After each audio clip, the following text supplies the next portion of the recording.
Alors je suis très heureux d'intervenir dans le cadre de cette manifestation.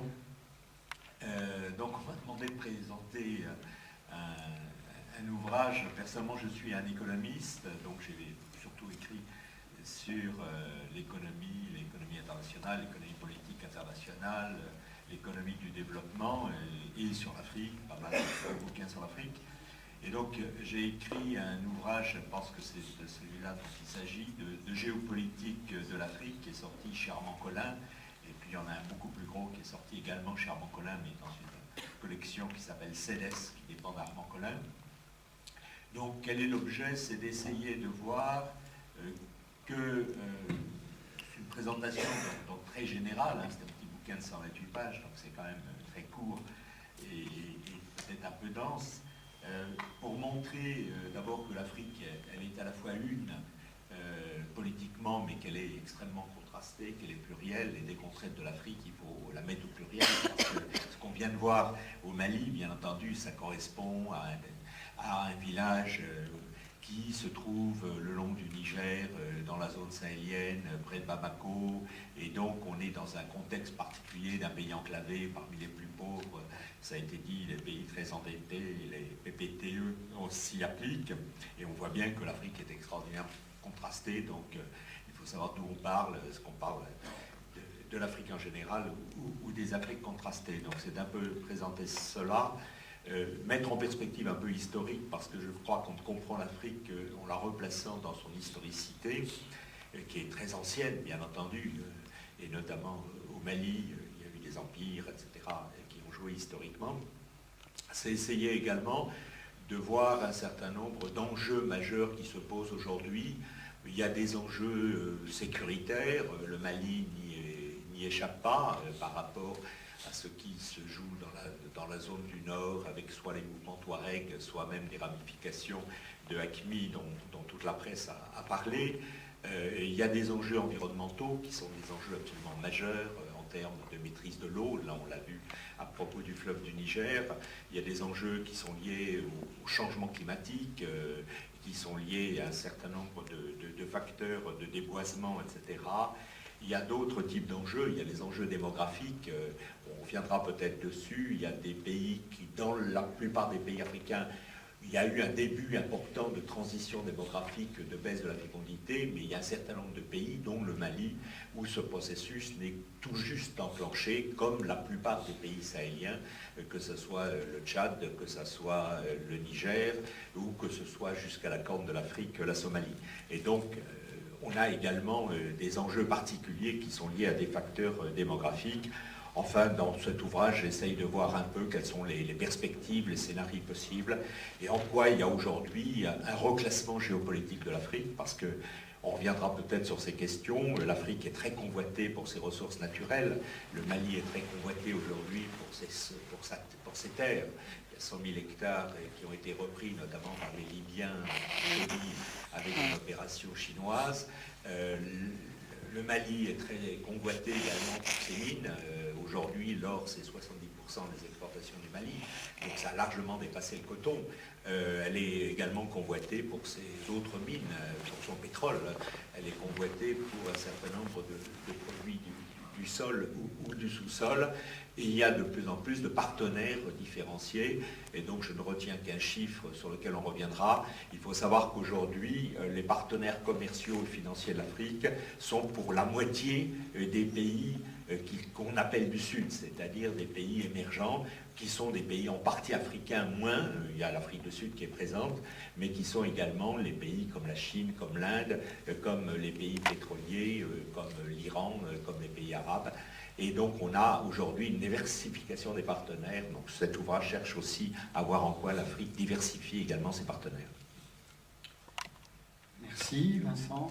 Je vais ouvrir la réflexion sur cette question élémentaire. Pourquoi le titre choisi pour l'ouvrage dont il est question un peu ce soir, l'Afrique en face? Bien, tout simplement parce qu'en Occident, me semble-t-il, on peine encore à scruter, à contempler le berceau de l'humanité pour ce qu'il est. On le regarde volontiers de loin, d'en haut souvent, de biais ou de travers plus fréquemment encore. Alors, quels sont ces biais, ces travers qui restreignent notre champ de vision, qui fausse ou qui parasite nos perceptions et qui perpétue au choix notre myopie, notre presbytie ou ces persistances rétiniennes héritées de nos aînés. D'abord, bien sûr, la méconnaissance. Moi, monsieur, j'aime l'Afrique. Combien de fois ai-je entendu ce mantra supposé imparable, cette inusable martingale, qu'elle jaillisse de la bouche d'un éminent diplomate, d'un conseiller en communication ou d'un juriste dévoyé, passé maître dans l'art douteux du bricolage constitutionnel. Jacques Brel, moins envoûté par l'armatan que par les alizés des marquises, savait, lui, ce qu'il en coûte d'aimer même trop, même mal. Si l'Afrique crève, mais elle ne crève pas, ça c'est certain, c'est en tout cas d'être trop et mal aimée, elle ne sait plus que faire de ses soupirants, de ses maîtresses et de leurs passions possessives. Voilà un espace qu'il faudrait chérir un peu moins et connaître un peu mieux. Corollaire de l'ignorance, la floraison de stéréotypes tenaces. La première denrée d'exportation de l'Afrique, notamment subsaharienne, la voilà. Les gisements de clichés semblent plus inépuisables encore que ceux de pétrole offshore, de phosphate ou d'uranium. Troisième facteur, propice aux erreurs de parallaxe mentionnées précédemment, le dogmatisme, le présupposé idéologique, toujours péremptoire, rarement adossé aux faits. Le déni historique, par exemple, ce refus compulsif d'admettre les dégâts légués par des décennies de suggestion et d'asservissement. Mais à l'autre extrême du spectre, la culpabilité postcoloniale fait aussi des ravages.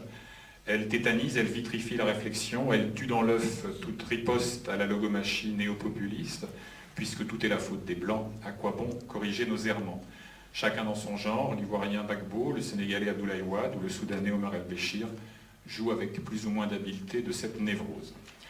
S'il est un personnage qui cristallise mieux que nul autre le phénomène, c'est bien le vieux satrape zimbabwéen Robert Mugabe, au prétexte que le fameux Comrade Bob fut jadis l'un des héros authentiques, au demeurant, du combat contre l'apartheid, l'un des piliers de ce qu'on appelait la ligne de front. Une faction imposante de l'intelligentsia continentale refuse obstinément de dénoncer les travers de celui qui est devenu le naufrageur assez vindicatif de l'ancien grenet à blé d'Afrique australe. Un peu comme si ses mérites passés lui valaient ad aeternam indulgence plénière. Il faut donc, lorsqu'on s'efforce de regarder l'Afrique en face, ni de trop près, ni de trop loin, tâcher de trouver la bonne distance, rester sourd aux sirènes du fatalisme, de la résignation, de la malédiction, du déterminisme historique, voire, n'en déplaise à nos amis chinois, du relativisme culturel. Qu'on se souvienne de ce raccourci très chiracien. Au fond, l'Afrique n'est pas mûre pour la démocratie, manière de suggérer qu'elle ne le sera jamais, du moins jamais assez. Tout ce qui précède fonde l'approche résolument didactique de cet essai, et que précise son sous-titre d'ailleurs, 10 clichés à l'épreuve des faits, 10 thèmes propices aux raccourcis, aux à peu près, les pandémies, la guerre, le terrorisme, la corruption, le panafricanisme, l'environnement, la France-Afrique, nous en reparlerons. 10 chapitres donc couvrent à chaque fois un dialogue imaginaire entre un Candide, l'archétype de l'afro-optimiste, et une Cassandre qui serait l'incarnation de l'afro-pessimisme, avant qu'un lointain héritier d'Alceste, votre serviteur, s'emploie à démêler chiffres et vécus à l'appui, le presque vrai du pas tout à fait faux. Au-delà de l'artifice narratif, je l'espère, ce procédé a le mérite de révéler et de fixer, à l'image de ce qui se passe dans les bacs d'un labo photo à l'ancienne, les stéréotypes les plus éprouvés, et de mettre en évidence la malléabilité de tout discours sur l'Afrique. À partir d'un même corpus de faits, de statistiques, on peut à peu près prouver tout et son contraire. Vous l'aurez compris, je ne prétends nullement bouleverser la vision que l'on a sous nos latitudes du continent africain. Plus simplement, je me suis assigné pour objectif de l'affranchir des parasites qui brouillent nos écrans radars. Alors, je termine là-dessus. Afro-optimiste ou afro-pessimiste? On est d'ordinaire sommé de choisir son camp. Pour ma part, je m'y refuse, préférant camper sur la ligne de l'afro-réalisme ou adopter la maxime du révolutionnaire italien Gramsci, pessimisme de la lucidité, optimisme de la volonté. Au fait, parle-t-on d'américano-pessimisme ou d'asio-optimisme? Non, jamais. Pourquoi donc réserver au seul continent africain ces catégories avant tout morales et psychologiques? Sans doute là encore, parce que notre rapport au continent noir n'a pas encore atteint l'âge adulte.